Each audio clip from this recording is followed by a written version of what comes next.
Estamos de vuelta en el programa A Punta de Ingenio con el profesor Raúl Arredondo. Y nos gustaría conocer un poco sobre usted, cuál es su especialidad y cómo llegó ahí. Bueno, yo soy ingeniero civil en informática y trabajo en lo que respecta al volumen masivo de datos. Eso es como el área que me gusta, lo que es análisis de datos propiamente tal. ¿Cómo llegué a eso? Me acuerdo que en pregrado tuvimos un electivo que se llamaba minería de datos y búsqueda de patrones, y me gustó mucho el tema de cómo se clasificaban los datos de acuerdo a sus características propiamente tal, y lo que tú podrías hacer es generar lo que se llaman los clústeres de información. Entonces, por ejemplo, pensemos en las características de una persona. Tú, conociendo por ejemplo su opinión que tenga respecto a una temática, tú la puedes clasificar como conservadora o liberal, ¿ya? Entonces, todo el análisis de características propiamente tal que involucra el análisis de datos, eso me gustó en ese electivo, y por ahí fue mi tesis de mi proyecto de título de pregrado. Y cuando trabajé en el magíster, ya trabajamos en reparación de bases de datos propiamente tal, y eso también involucraba gran volumen de información. Entonces, todo lo que involucra almacenamiento masivo de datos es como lo que me gusta, mi área de interés, por decirlo así. Continuando por esta línea, ¿cuál sería el primer trabajo que tuvo? Ya, vamos a decirlo con las cosas como son. Hay alguien una vez que me dijo: tú eres una rata de laboratorio, y me gustó ese concepto, porque técnicamente yo no he estado trabajando en una empresa, en una organización. Ya yo, cuando salí del pregrado, de inmediato opté al magíster, y cuando terminé el magíster estuve un año trabajando como profesor hora, y después entré acá a la universidad como docente, como académico. Bueno, mientras estuvimos haciendo el magíster, yo estaba también haciendo horas de clase allá en la Universidad del Biobío. Y ahí, digamos, me he desempeñado como docente. Estuve trabajando en este proyecto de investigación, que también salió el proyecto de tesis de magíster, y ahora me encuentro desempeñándome como académico en la universidad. ¿Ya? Ese es más o menos el flujo laboral. Ahora, antes, cuando estaba, digamos, en pregrado, yo también fui alumno consultor. Entonces, habían ciertas labores que tú tenías que postular a estas, son como becas de trabajo, por decirlo así. Y yo postulé a ser consultor de laboratorio.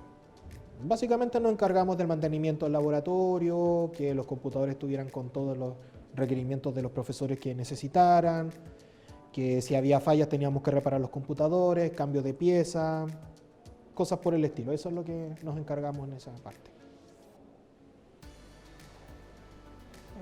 En su experiencia, ¿cuál fue su mejor y su peor trabajo?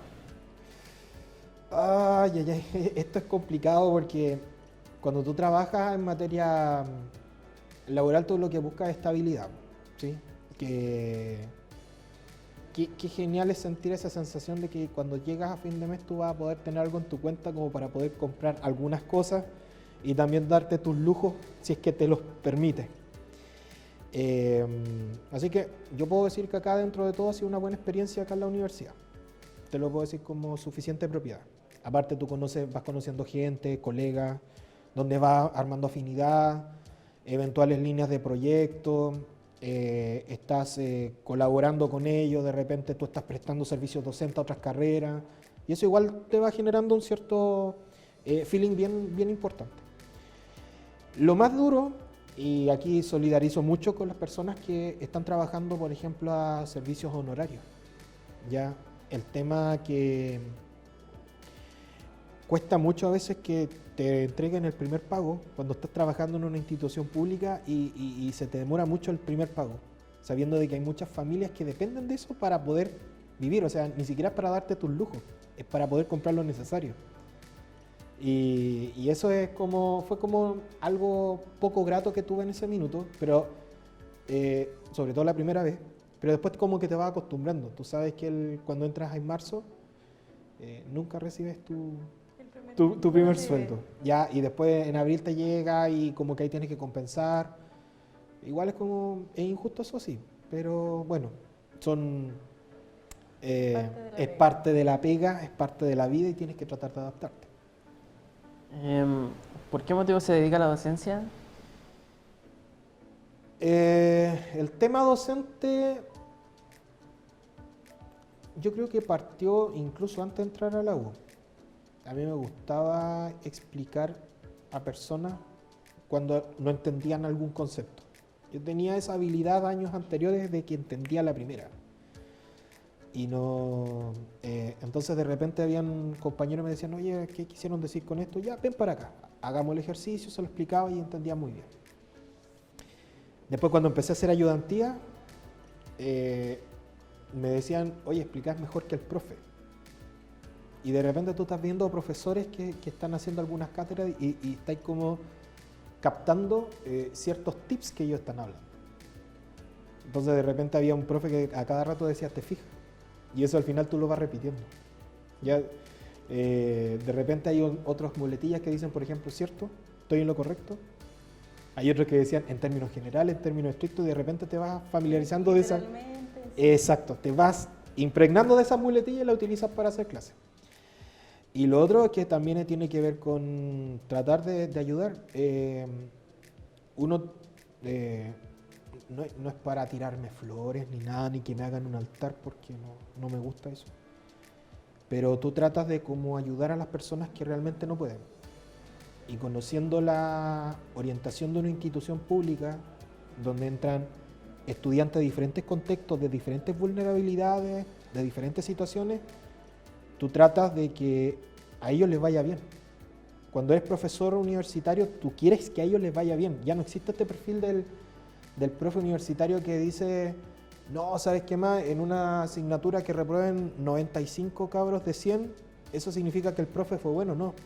Lo que tú tienes que ir con el otro lado, con la otra derivada de apoyar a tu estudiante cuando estás con él.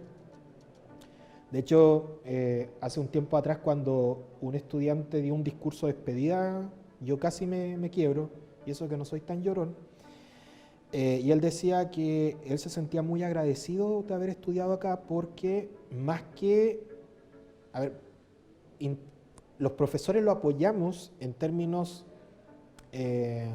tecnológicos, técnicos, pero también lo apoyamos por la otra derivada. Entonces, como éramos como una familia, ¿te fijas? Entonces, como que casi me hizo llorar esa situación. Entonces, ¿podríamos decir que su motivación en parte son los estudiantes? Sí, yo lo paso bien haciendo clases. De hecho, podrían preguntarle a algún estudiante ahí que anda dando vueltas. Yo me divierto haciendo clases. De hecho, si pudiera hacer toda la jornada de clases, para mí no es problema.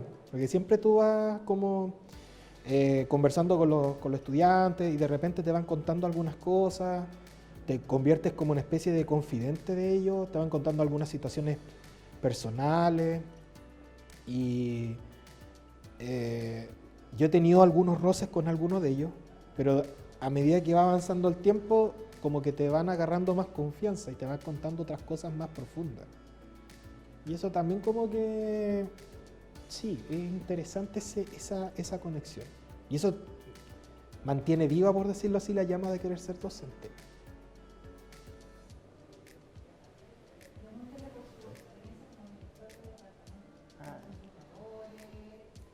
Muy buena pregunta, no la había pensado. ¿Cómo compagina su labor como profesor con la de director de departamento? Ay, ustedes que me hacen preguntas complicadas deberían ser más simples. A ver,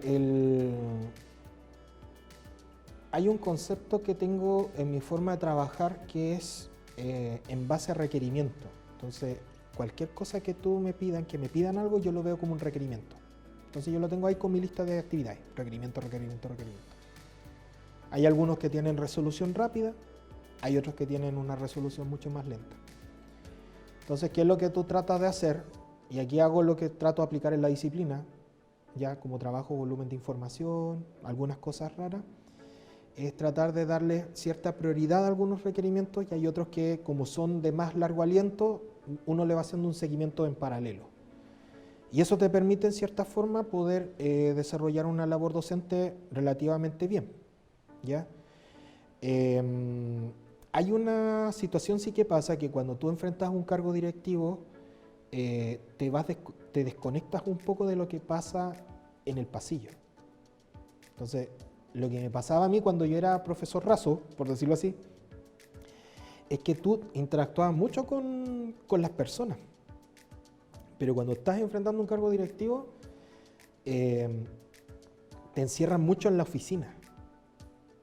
Entonces ahí como que estás, o estás en reuniones, o te piden una reunión, o tienes que agendar una reunión, y estás planificando otras cosas que te quitan un poco lo rico de hacer clase. Ya, entonces lo que yo hago, como tengo una carga docente baja, es que en las asignaturas trato de hacerla un poco más distendida. Entonces, hoy día mismo estaba conversando con algunos estudiantes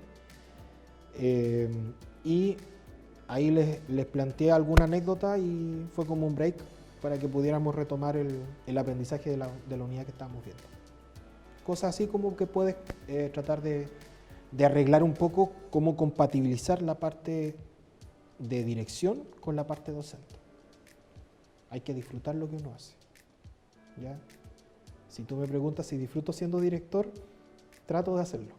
Pero si disfruto siendo profe, sí, efectivamente se disfruta.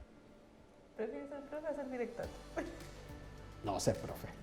Sí, yo prefiero ser profe. Es más entretenido. ¿Qué proyecciones tiene el departamento de ingeniería? Ya. A ver, el departamento de Ciencia de la Ingeniería, porque así lo bautizaron, no me pregunten por qué, pero así quedó bautizado. Es un departamento naciente, entonces técnicamente recién vamos a cumplir ahora en agosto 2 años desde su creación. El hecho de que se hayan creado 2 carreras más, aparte de industrial y de informática, como es civil y eléctrica, te permite tener un cierto abanico en lo que respecta a pregrado. Pero ahora tenemos que dar otro pasito. ¿Cuál es el otro pasito? ¿A dónde tenemos que llegar? Esto es lo que pienso yo. Nosotros deberíamos empezar ya a capacitar a los egresados. Y ahí hay 2 ejes que tú deberías tratar o que uno debería tratar de potenciar. Ver primero cómo los estudiantes pueden optar a un posgrado, a un magíster, y el otro es el eje de la formación continua. ¿Ya? Estos cursos, diplomas, diplomados, perfeccionamientos, certificaciones, para allá es un eje, y el otro que tiene que ser con el posgrado. Esa es como una proyección en materia, digamos, docente, por decirlo así. ¿Qué otras proyecciones hay en el departamento? Yo creo que, como al ser un departamento naciente, hay que definir muchos procedimientos propiamente tal que tienen que ver con funcionamiento, estructura, definir algunas unidades que se encarguen de algunas tareas en específico. Y si tuviéramos que definir estas unidades, yo creo que son 2 importantes. La primera que creo que ustedes han enfrentado, que es este modelo ULAF, que busca vincular más a la academia con la industria. Entonces, ahí hay un área de desarrollo bien interesante porque principalmente como industriales que tiene mucho más experiencia en este aspecto, estos proyectos que a veces resuelven los estudiantes dentro de una asignatura, hay que tratar de extrapolarlos para que también se pueda profesionalizar esta solución. Entonces, generalmente la solución que puede entregar un estudiante puede ser un prototipo, un concepto, un modelo. Pero si después continúa el académico, por ejemplo, en algún proyecto, por ejemplo, de investigación, de extensión, de vinculación, eso se puede transformar en un producto, en un plan de negocio, en un plan estratégico de una organización, ¿te fijas? Entonces, ahí hay un eje bien importante en lo que es el modelo ULAF. Y el otro eje que es importante, que según mi punto de vista deberíamos tratar de potenciar, es el desarrollo de las ciencias básicas. Entonces, la ciencia básica que estudia un industrial, un informático, un civil y un eléctrico, es una base común. ¿Te fijas? Entonces, ahí tiene que haber como netamente una unidad que se encargue del currículum de esa asignatura. Porque es una formación común para la ingeniería. Y ahí, por ejemplo, no sé, desarrollar metodologías, productos, evaluaciones, capacitación, un círculo de ayudantes, por ejemplo. Esas son como ideas que a uno le vienen a la mente que se podrían desarrollar en esta unidad. Ahí tienes algunas proyecciones que podríamos tener en el departamento. Muchas gracias, profesor. Nos despedimos desde el Laboratorio de Proyectos Informáticos en Puerto Montt, junto al profesor Raúl Arredondo, director del Departamento de Ingeniería, y los esperamos en un nuevo episodio de A Punto de Ingeniería.